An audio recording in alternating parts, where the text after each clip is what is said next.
করিম আম্মা বাদ ফাউযু বিল্লাহি মিনাশ শাইতানির রাজিম বিসমিল্লাহির রহমানির রহিম।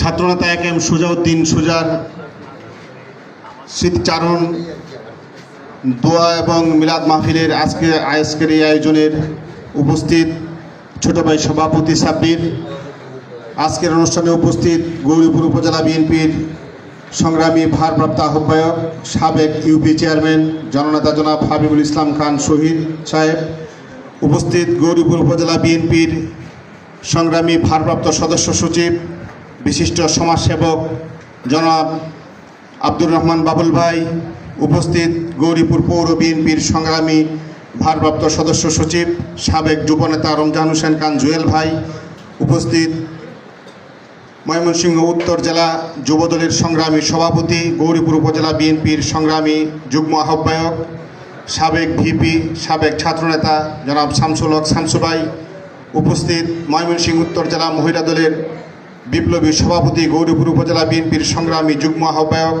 সাবেক ছাত্রনেত্রী তানজিন চৌধুরী লিলি, উপস্থিত গৌরীপুর পৌর বিএনপির সংগ্রামী যুগ্ম আহ্বায়ক ময়মনসিংহ উত্তর জেলা ছাত্রদলের সাবেক সিনিয়র সহসভাপতি জনাব জয়নুল আবদিন খোকন ভাই, উপস্থিত গৌরীপুর উপজেলা গৌরীপুর পৌর বিএনপির সংগ্রামী যুগ্ম আহ্বায়ক আফরোজা আক্তার সুমা, উপস্থিত ময়মনসিংহ উত্তর জেলা যুবদলের বিপ্লবী যুগ্ম সাধারণ সম্পাদক সাবেক ছাত্রনেতা জাহাঙ্গীর হোসেন পাপ্পু, উপস্থিত ময়মনসিংহ উত্তর জেলা যুবদলের সংগ্রামী সহ সাধারণ সম্পাদক যুবনেতা সোয়েব মুন্সি, উপস্থিত রাঙ্গামাটি বিজ্ঞান ও প্রযুক্তি বিশ্ববিদ্যালয়ের ছাত্রদলের আহ্বায়ক নাসিরউদ্দিন অর্ণব সহ গৌরীপুর আজকের অনুষ্ঠানের সঞ্চালক গৌরীপুর উপজেলা ছাত্রদলের সংগ্রামী সদস্য সচিব মনিরুজ্জামান মানিক সহ গৌরীপুর পৌর ছাত্রদলের আহ্বায়ক যুগ্ম আহ্বায়ক সহ অন্যান্য নেতৃবৃন্দ, গৌরীপুর পৌর শাখার আহ্বায়ক সদস্য সচিব সহ অপরাপর নেতৃবৃন্দ, গৌরীপুর সরকারি কলেজ শাখা ছাত্রদের আহ্বায়ক সদস্য সচিব সহ অপরাপর নেতৃবৃন্দ, অনেকক্ষণ যাবৎ বক্তব্য চলছে। যারা এখানে বসে আছেন আপনাদের মধ্যে কিন্তু আমরা সুজাকে দেখতে পাচ্ছি। সুজা একটু আত্মপ্রত্যয়ী ছিল, সুজা একটু দৃঢ়তার মধ্যে ছিল, সুজা অনেকটাই হার না মানা একজন যোদ্ধা ছিল। আর যারা আসছে এবং যাচ্ছে বিনা কারণে আসছে বিনা কারণেই চলে যাচ্ছে, সুজা কিন্তু তাদের মতো ছিল না। যদি সুজাউদ্দিন সুজা তাদের মতো থাকতো তাহলে সেই সুজাউদ্দিন সুজা সেই ফুলপুর থেকে উঠে এসে ময়মনসিংহ উত্তর জেলা ছাত্রদলের নেতৃত্ব দেওয়ার মতো যোগ্যতা অর্জন করতে পারতো না।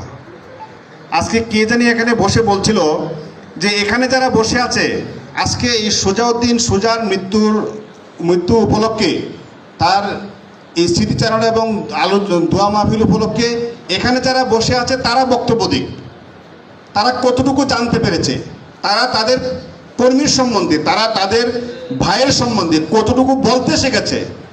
রাজনীতি করতে হলে রাজপথে এবং মঞ্চে দুই জায়গায় কথা বলা জানতে হবে, শিখতে হবে, ধৈর্য থাকতে হবে, আন্তরিকতা থাকতে হবে।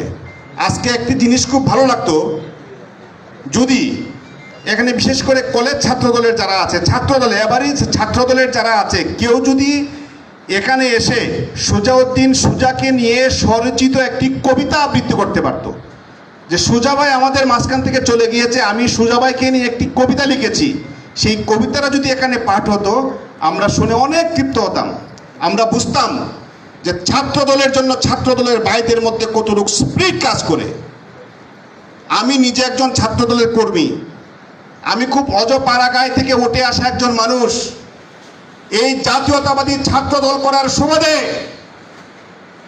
আজকে আমি আমার অবস্থানটা সামাজিকভাবে রাজনৈতিকভাবে আল্লাহ আমাকে কোথায় নিয়ে এসেছে। এখানের আপনারা যারা বসে আছেন, আপনারা যে আমাকেও ছুঁয়ে আমার চেয়ে উপরে যাবেন না তার কোনো গ্যারান্টি আছে? আপনারা এমপি হবেন না কোনো গ্যারান্টি আছে?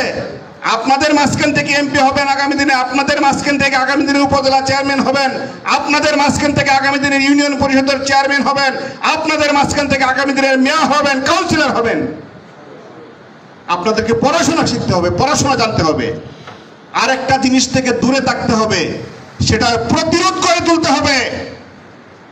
আজকে সুজাউদ্দিন সুজাকে নিয়ে আজকে আমরা যে আলোচনায় বসেছি, এখান থেকেই শপথ নিতে হবে মাদক এবং সন্ত্রাসের বিরুদ্ধে আপনাদেরকে প্রস্তুত থাকতে হবে। মাদক এবং সন্ত্রাসের বিরুদ্ধে আপনারা যদি প্রস্তুত হন, তাহলে জাতীয়তাবাদী ছাত্র দলের একজন নেতা এবং একজন কর্মী হিসেবে জাতীয়তাবাদী ছাত্র দলকে সারা বিশ্বের মানচিত্রে আপনারা ছাত্র দলের পতাকাকে উত্তোলিত করতে পারবেন।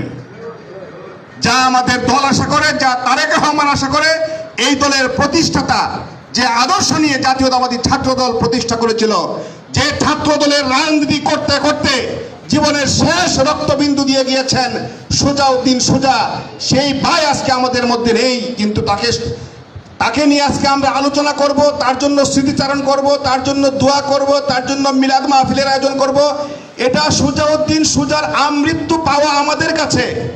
তেমনি আমিও যদি এই পৃথিবী ছেড়ে চলে যাই, এই সংগঠন যতদিন থাকবে, এই সংগঠন আমাদেরকে এভাবেই মনে করবে সংগঠনের কাছে এটা আমার পাওয়া। সংগঠন সেই সম্মানটুকু আমাদেরকে দেবে, সেটা আমার পরিবার আশা করে।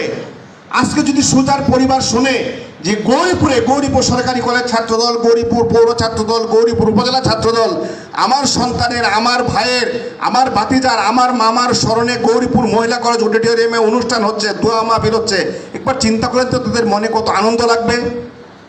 আজকে আসুন আমরা কায়ো মনে বাক্যে দোয়া করি। এই রাজনীতি করতে গিয়ে অনেক সময় অনেক কটু কথায়, অনেক কারণে অকারণে, বিভিন্ন সময় বিভিন্নভাবে আমরা বিচলিত হয়ে যাই। যদি কোনো কারণে আল্লাহর দরবারে সুজাউদ্দিন সুজার কোনো গুনাহ থেকে থাকে, আজকের এই আমরা যারা উপস্থিত হয়েছি, আল্লাহ আমাদের মধ্য থেকে একজনকে ওলি বানিয়ে আমরা যে দোয়া করব, সেই দোয়া আল্লাহ যেন আমাদেরকে উসিলা করে সুজাউদ্দিন সুজাকে মাফ করে দেন এবং সুজাউদ্দিন সুজার জানাজায় যে উপস্থিতি হয়েছিল, সেই জানাজা এবং মানুষের দোয়াকে উসিলা করে আজকে আমরা যারা এখানে উপস্থিতি হয়েছি, আমাদের সকলকে যেন আল্লাহ মাফ করে দেন, এই দোয়া করে সকলকে ধন্যবাদ জানিয়ে আমি আমার বক্তব্য শেষ করছি। খোদা হাফেজ। বাংলাদেশ জিন্দাবাদ, বাংলাদেশ জাতীয়তাবাদী দল জিন্দাবাদ, শহীদ জিয়া অমর হোক, খালেদা জিয়া অমর হোক, তারেক রহমান জিন্দাবাদ।